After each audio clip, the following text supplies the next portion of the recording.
Hello, this is Michaela from the Spirit of Japan Tours, and today we're going to make another visit as a part of the Off the Beaten Path Tokyo series. Today our place to go is the Takahata Fudo Temple, which is located in Hino City in the outskirts of Tokyo. It is one of the oldest temples in the city. Actually, it was built more than 1,100 years ago. Its original location was at one of the mountains near Tokyo, but it was destroyed by a strong typhoon. So the monks rebuilt the temple at its present location. And with this, let's go exploring. What I would like to show you first is the 5-story pagoda that is a part of the temple complex. And perhaps you know, but pagodas are not a place for worship. They are actually a place where the holy scripts of the temple are being kept. And here on our left side is the old temple building. Perhaps you can see the light is really strong, so I wonder if this is helping, but perhaps you can see that the building is made entirely of wood, and the only thing that is metal is the roof that is covered with copper. It has a very interesting and pleasing shape. It kind of curves up, but at the same time there is a curve inwards. And you can see a very similar architecture on the Olympic buildings in the Yoyogi Park that were built for the first Tokyo Olympic Games in 1964.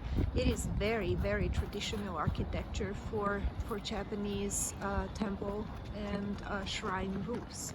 So here we see the new building of the temple, which is really colorful and quite different from the old one. So in this temple hall is performed one of the most famous ceremonies for the Shingon sect that the temple belongs to, or the fire ceremony.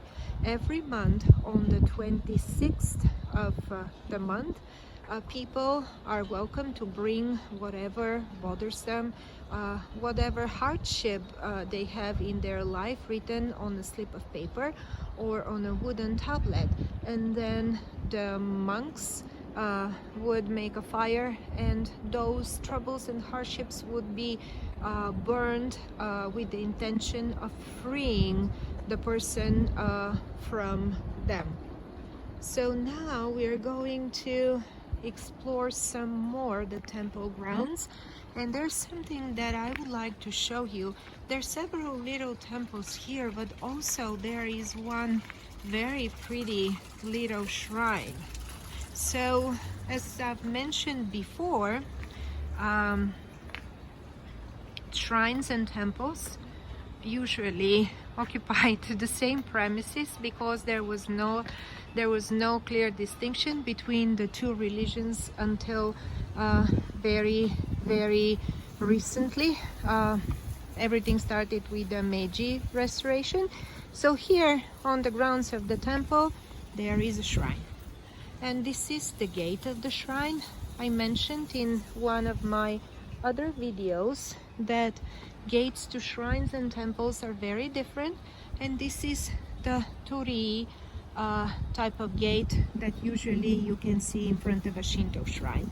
So here is the little shrine itself, and what I would like you to see are the many little foxes here on the altar. And the fox is a mythical creature in Japanese old tales.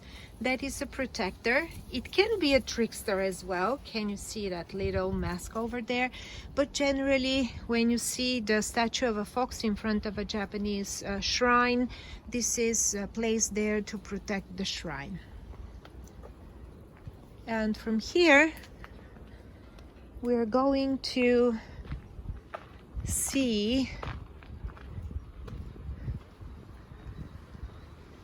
yet another temple building. But before that, I would like to show you this big statue. This is of the Bodhisattva Kannon.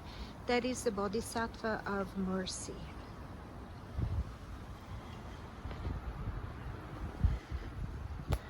The premises are really beautiful.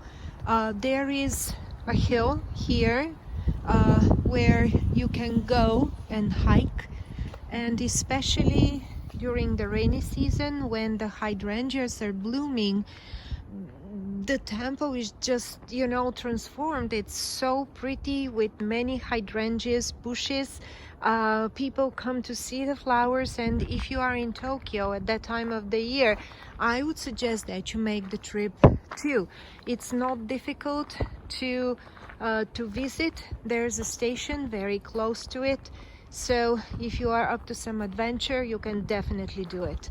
All right, and now the last thing that I want to show you is this gate, because now it is a typical gate that you can see in front of Buddhist temples.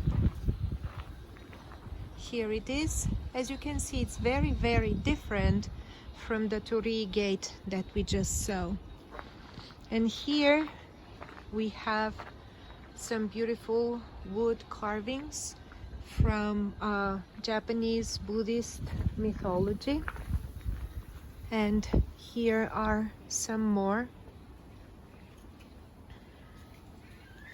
Now, with the last look at this picturesque place, I'm going to say goodbye, and I am looking forward to see you again in our next video.